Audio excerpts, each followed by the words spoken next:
tonight. I slept through the natural light, but I'll do it if it feels alright. Alright, alright,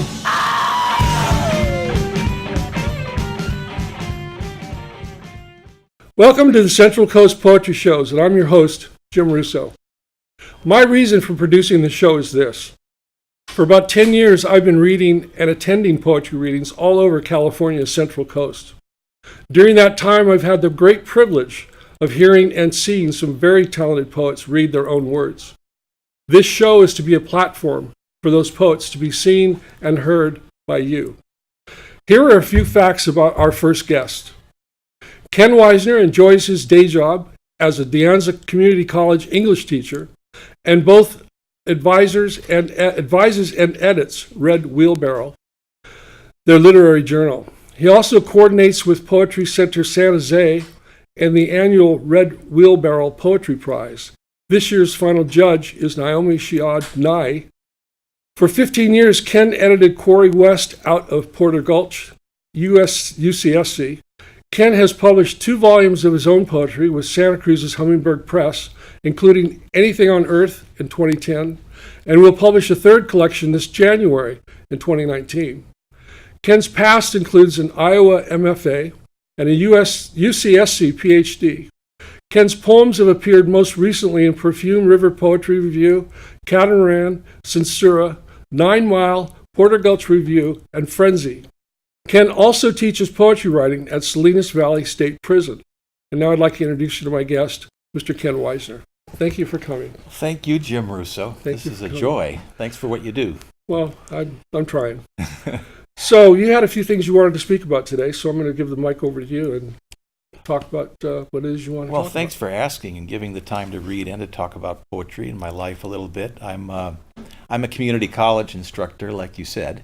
Mm-hmm. So, underscore the word community there. I think poetry also is my specialty and my passion, and I see it as something that builds community and that heals communities and enriches communities, and I've felt that way all my professional life. I kind of chose community college instead of the professor route or we're managing to survive. You have to support your local community college. There's a great struggle and fight in community colleges to continue to serve the full community and not just turn into junior colleges that crank out degrees. So we still have a magazine that I edit at De Anza College called Red Wheelbarrow. We have a prize, like you mentioned, in conjunction with Poetry Center San Jose. And also, in addition, I think of magazines. I've been a lifelong editor as well as a poet. I think of magazines as little communities too, like little museums of a local culture, regional culture, or just whoever is together in that book. Mm-hmm. And I've always just really loved giving readings with others and having magazines that create their own kind of artistic community. Working in the prison is the one other thing I'd want to talk about, if it's okay. Please, yes. If I have time. And that's a newer thing. Maybe the last 4 years I've done that with a great bunch of writers, some from Oakland, some from Santa Cruz County. And we go to Salinas Valley State Prison.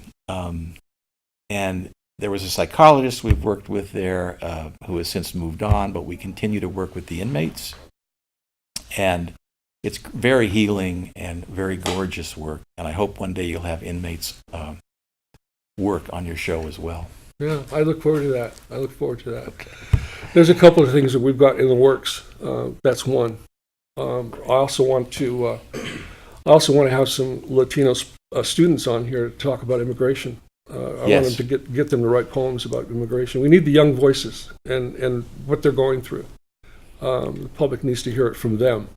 Yeah. So that's a show I have planned, and I look forward to that. Fantastic, thanks. So that's the kind of stuff we're into, and we're trying to give everybody a voice, Ken. Everyone. Yeah, poetry humanizes and liberates. Yeah, appreciate it. So, let me ask you a question that I ask all my guests. Of all the poems you've written, do you have a favorite? Yeah, you warned me you were going to ask that question. So I went back and forth. I'll start with the poem. I guess it would be the poem Ghazal.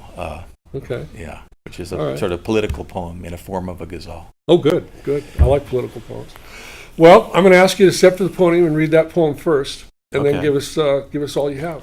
Okay. Ladies and gentlemen, Ken Weisner.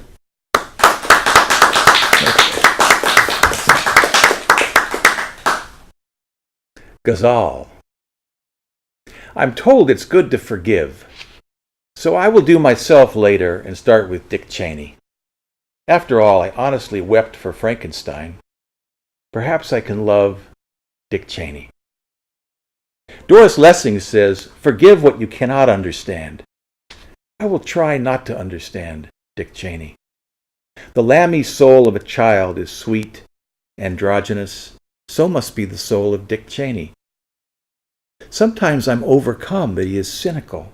I must not project my shadow onto you, Dick Cheney. Did you ever truly clear a decent shelter for sorrow? Me neither, Dick Cheney, but I try. And in trying now, my hate is turned to this flower, Dick Cheney. If I knew you better, if you were a friend, how much harder it would be, Dick Cheney, to be tender and awake in the face of you. It's easier to forgive people like Judas, Pharaoh, Dick Cheney, than the people I know who voted for you, some twice, some even with yard signs, Dick Cheney. Why should it be your fault that you are so beloved? We lifted the sedan chair, crowned you twice, Dick Cheney. Then why does my body convulse every time I think of your smile, Dick Cheney? That would be judgment, I know. I'm trying to forgive you, Dick Cheney, to take you back to the many-armed sea of mothers where you are unborn once more, Dick Cheney. No pacemaker, no surgeons starting your heart over and over, Dick Cheney. No pesky Congress, no courts or lesbian daughter to ponder. Just that bliss of androgynous innocence we all lost once, Dick Cheney. Ken says, source of all beauty, still unborn sleep that lasts forever. Thing all music longs for, even yours, even mine, Dick Cheney. This is called Rumination on Proverbs, Part 1. It refers to the proverb, don't throw the baby out with the bathwater. Rumination on Proverbs, Part 1. Such a good example of exaggerating to make a point. Don't throw the baby out with the bathwater. Which raises the question, was there an original story, a distracted dad perhaps, or harried mom, draining the tub over the gully behind the house, just then thinking, who's starting up the damn van? I told Biff there was no oil in there. So did it initially go like, don't throw the baby out with the bathwater the way Fred did last week? Or more pointedly, don't be like Fred, for Christ's sake, and throw the baby out with the bathwater. Think of the power of the proverb during that first period. That you knew Fred, that he lived a few doors down, drove a green Pinto wagon, that you'd been their babysitter, that their family would never be the same. You actually began to ponder the idea of never in a different way. That 6 months later they moved away for good. You knew the older boy. He'd survived all his baths over there. He'd been a friend of yours. You used to walk the dogs right down at the base of that same canyon. Carpool to school, throw the ball around. Those were good days. Now people talked as if Sally and Fred weren't decent people, as if tragedy were a moral failing, contagious or something. Or there weren't intrinsic value to a man.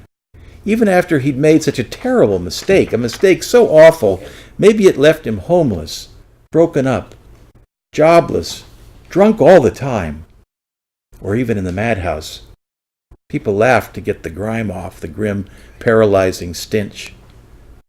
Fred, you're such an idiot.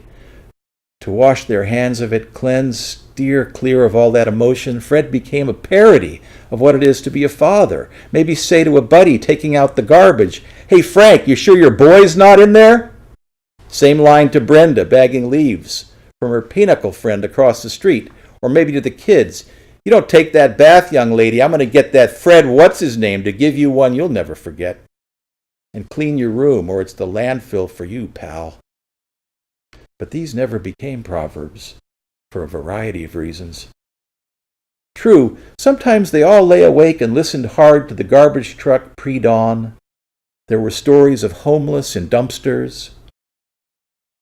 And it rang a bell, a kind of deep shiver. Sanitation workers were retrained. But mostly they tippled, enjoyed life, and got things done, like taking the screens in, shoveling snow. And even if only for the time being, forgot all about Fred and his family, their agony and eternal wound, their mortal and immortal souls. Hung on to the aphorism, absolutely, the generic words, their hint of disdain, their fluty pretense of wisdom, but discarded, throughout, as it were, the annoying, harder to bear part of the meaning. It's history. It's terrible, universal, underlying, human cost. This is called The Promise. 8 orange quarters glowing on a plate. I have sliced them as a way to anticipate. I will eat them when the sun goes down. I have exacted their promise. But more than that, I have moved the wedges to the round edge and rotated it slowly in front of my face, where each in turn offers its truth, its diaphanous, beaded, citrus curtain into the divine. I never deserved this, and never shall. What the nose tells is how good they are. What I say is that they are mine, but not yet, later. Because the promise of a thing is almost as good as the thing itself. Maybe better. And in the not having comes light setting the orange afire, comes fragrance, a voice saying please or yes, comes a sweeter taste, comes song. This is called The Builder. I was a father of young boys for a long time, till they grew and now they're beautiful men. But The Builder for James brings a garden shovel to the beach, digs wide and deep just at the waterline.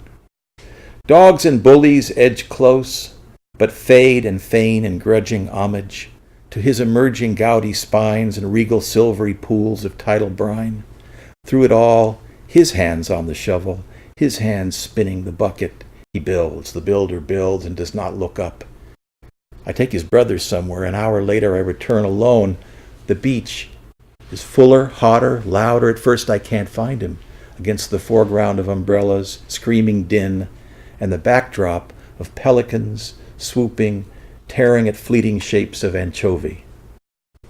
I finally see him, or I see his building, and then him, kneeling behind it, owning land, hitting water, bringing new water around in canals, aqueducts, daring the ocean, taunting it. The builder builds with his power, he grave robs, invades, caresses, commands.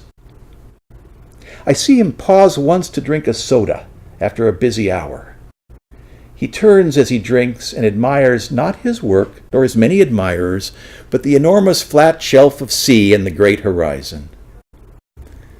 One day soon he will walk away with his lover. For now, he will walk away with his shovel and buckets, leaving his temple to destiny and other grateful children from out of town. The builder packs up and heads home for pizza. Tonight his bunk bed will have to suffice. Everything he has built, smooth humps, moonlit hollows, embedded shells, washed, invaded. Some of it will last all night, murmurs the builder, still building, glistening, relinquishing all now at the great tide of sleep.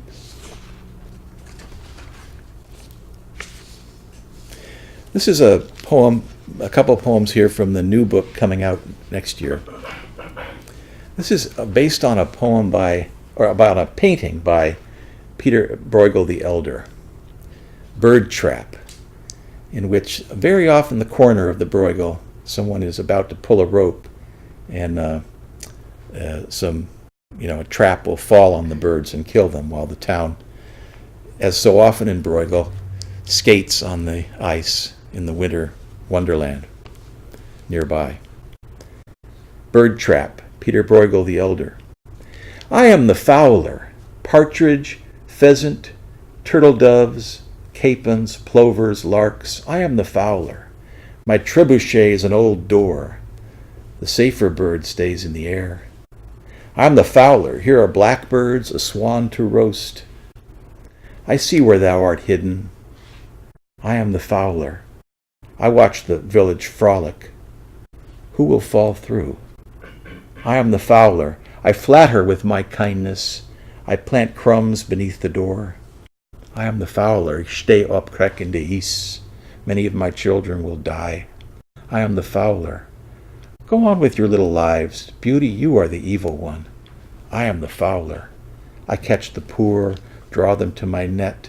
I murder the innocent. I am the fowler. I will lead you astray. I will feed your blood. I am the fowler.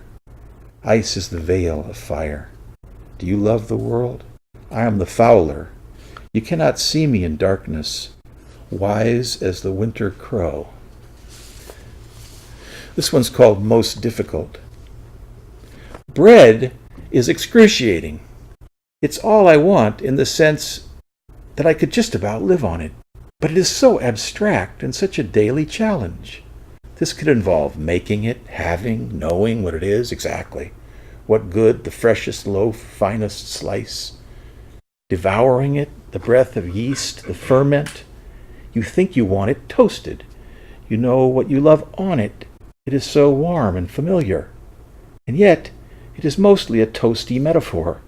Its fumes of roasted crumbs, a little ritual toast smoke for all that is hungry, all that is most lost or strange.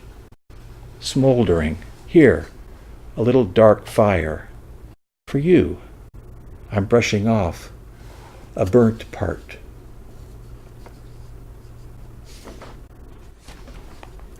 And this is called Imagination. It's kind of an ode to the imagination. Also a love poem. Imagination. Touch is a kind of sound. A story being told, strung like lights, festive. Each another memory, slideshow or collage of images in pure rhythm. Improvised qualities of space as art, fire, notes in some incredible arrangement or argument. I was a traveler.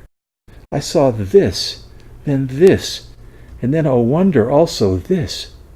Therefore I am blind, amazed. Can this be truth? My life? Who are you? I listen to and move in like a free man. What story are you unfolding as I unfold in you? Thank you very much. Ladies and gentlemen, Ken Weisner.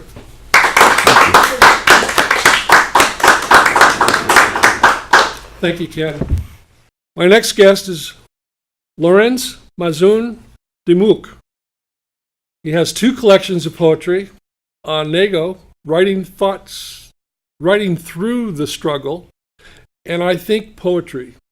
He is a VONA alumni and a MALI, Multicultural Arts Leadership Institute alumni, which is a Silicon Valley-based program that focuses on developing leaders of color in the arts, culture, and entertainment sectors. He is one of the curators for Glowing with the Moon, an open mic and interactive community space in San Jose. He also curates open space at Eastridge. Lorenz writes with, against, and through the contradictions he encounters, which allow him to explore the different silences in his life through his poetry. An awkwardly adorable poet who can be caught doing hip circles before a poetry reading. And I've seen him do this. And without further ado, let me introduce you to my guest, Lawrence. Welcome, Lawrence. Thank you for coming. Good to be here. Thank you so much for coming. Yeah. So I'd like to hear more about your alumni. You're both your alumni. Yeah. So I think 2010, I believe, I was part of VONA, which is Voices our nation's arts, which is a writing program focused on people of color. I went there for poetry manuscript with demo, and then it's an amazing workshop. I know right now it's like going through some controversy, and it should go through these controversies. But yeah, and then I'm part of MOLLI, Multicultural Arts Leadership Initiative. It's a leadership art program in San Jose and actually the South Bay. Mm-hmm. Yeah, and it helped me push me more to be a curator of different things. Cool. Yeah. Now I'd like to talk to you. I'd like to let you talk about the readings that you curate. Yeah, currently the one that's really more active is Open Space. Is at Eastridge. It's every second and fourth Wednesdays so far. I started this year with it. It's more than poetry. You have your singers, dancers. It gives me an excuse to almost get all my friends featured. And where is it located? It's located right in the mall. We're underneath an escalator. Oh. So we live to the name of Open Space. We're pretty much in an open space. And before that, I used to be part of a Barnes & Noble open mic over at Eastridge. Okay, right. So transitioned to that. So right. Right. Cool. So is there anything else you'd like to tell us about, since you have the moment? Yeah. So I'm pretty much all my poetry follows my ideology, and I always try to say that I always try to be a better poet and be a better person, so that they always work with each other. Mm-hmm. And as writers, we're always constantly dating our writing, sometimes growing with it. Mm-hmm. And I really love poetry. Yeah. Well, I've seen you at several readings.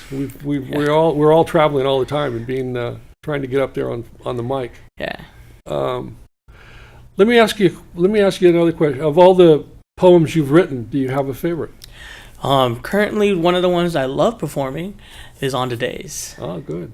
Well, I'm going to ask you to step to the poet, Lawrence, and read that poem first, and then give us much more. Yeah. Ladies and gentlemen, Lawrence.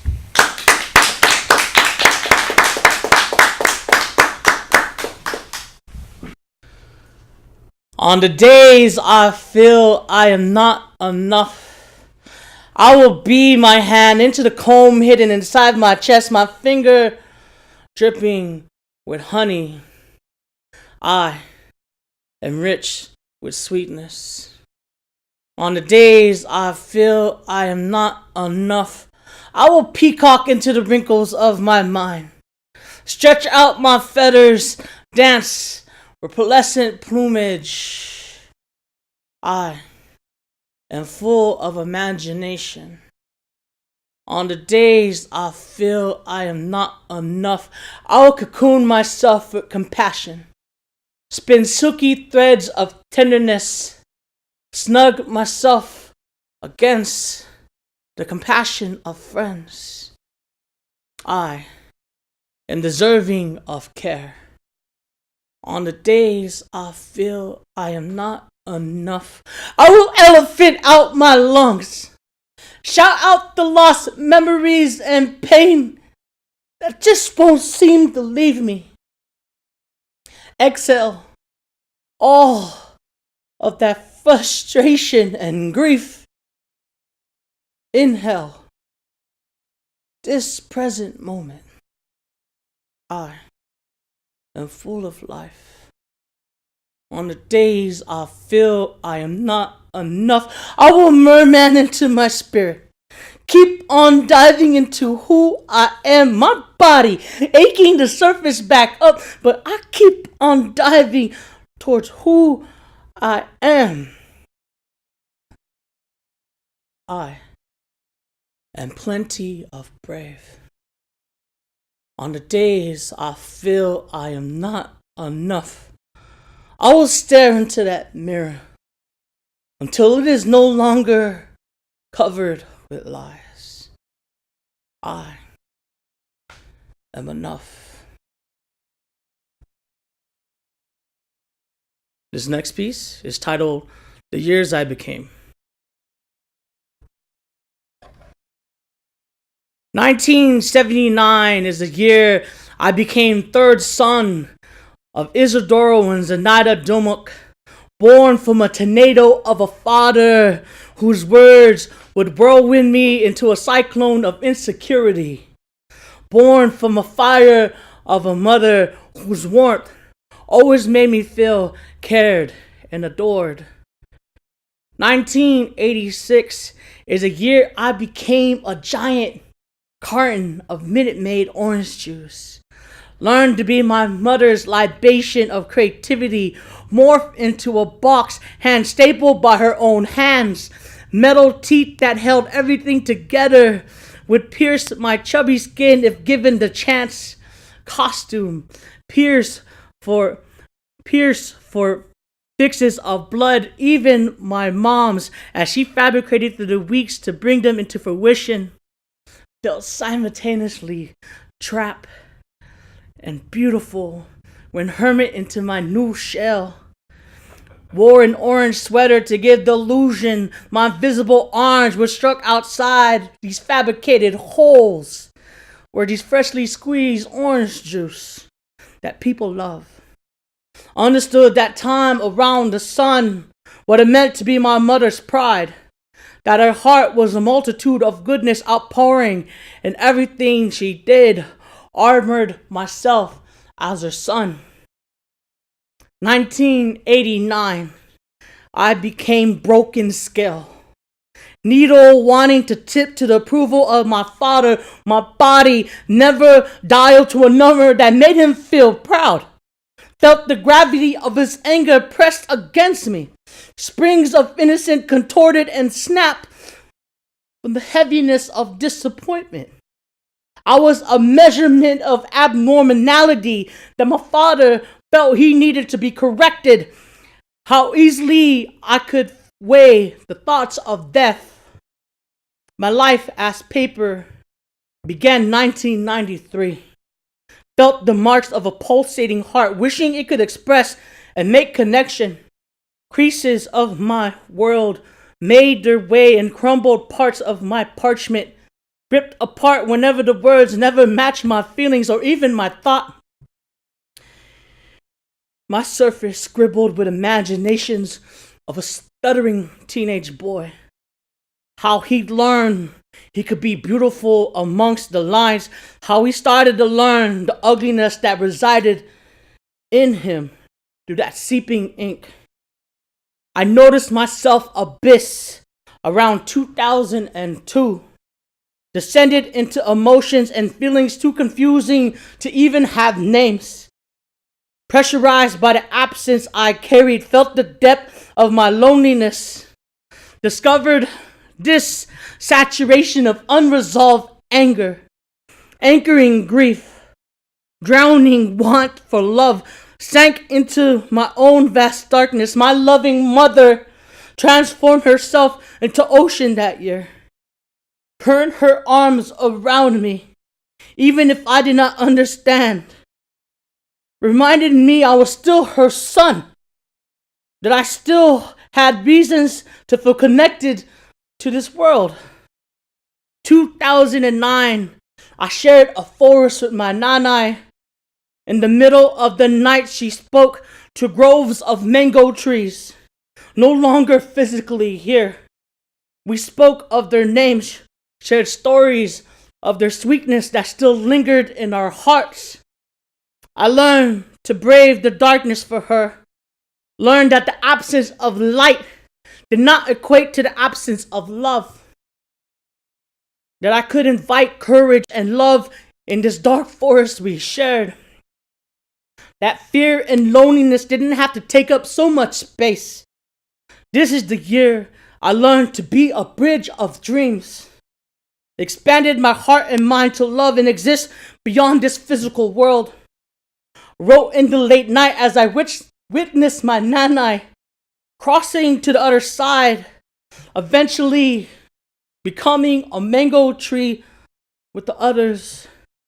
2015, I made myself medicine. Would hear my mother agonizing and pain and would provide dosage of care. Hands massaging a back aching from coughing.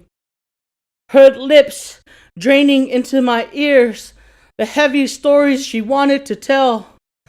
Offered her my face for her to touch. so that we both can feel a moment of softness in this jaded world. Watch my brother Sid turn himself into medical tubes, provided her with the vital things needed for her to keep living. Knew she was struggling, yet kept easing her pain. We were all broken smiles, finding the wholeness of it all with one another.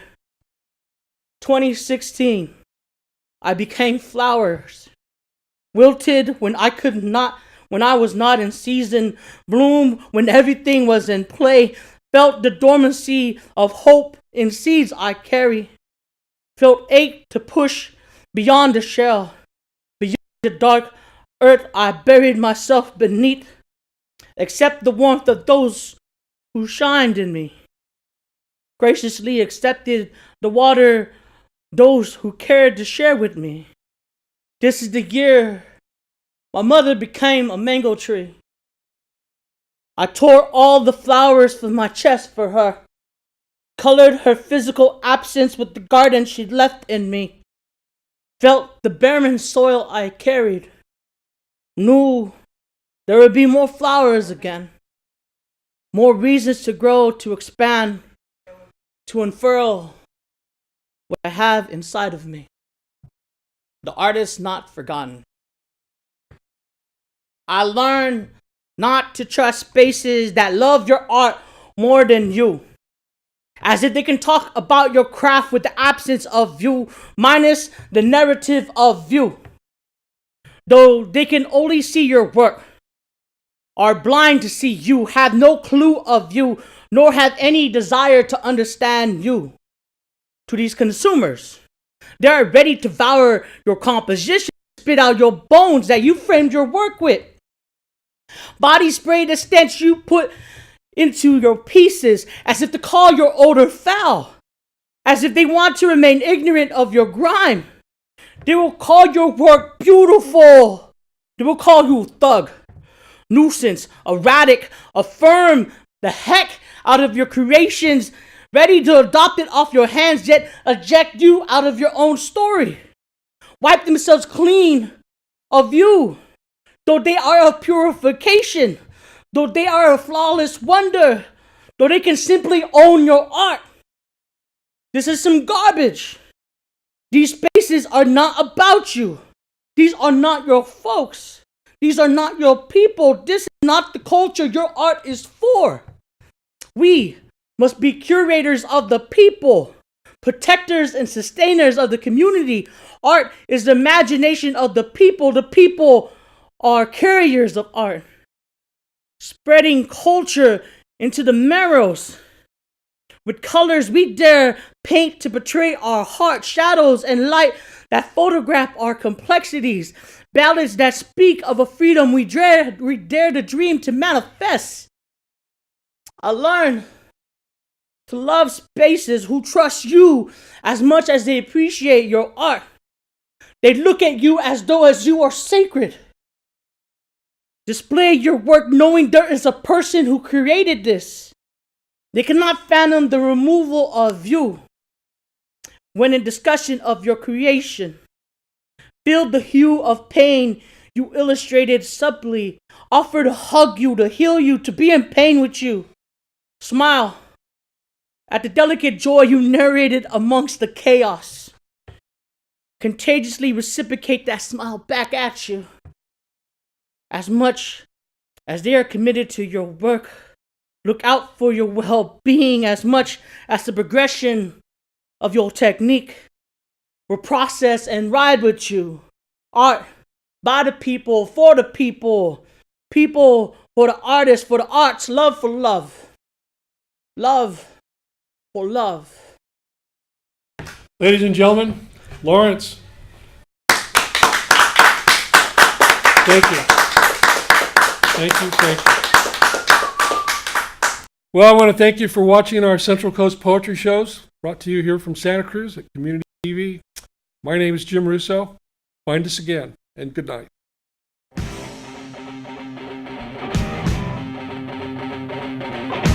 I'm beating up the street tonight. I slept through the natural light, but I'll do it if it feels alright. alright, alright, alright.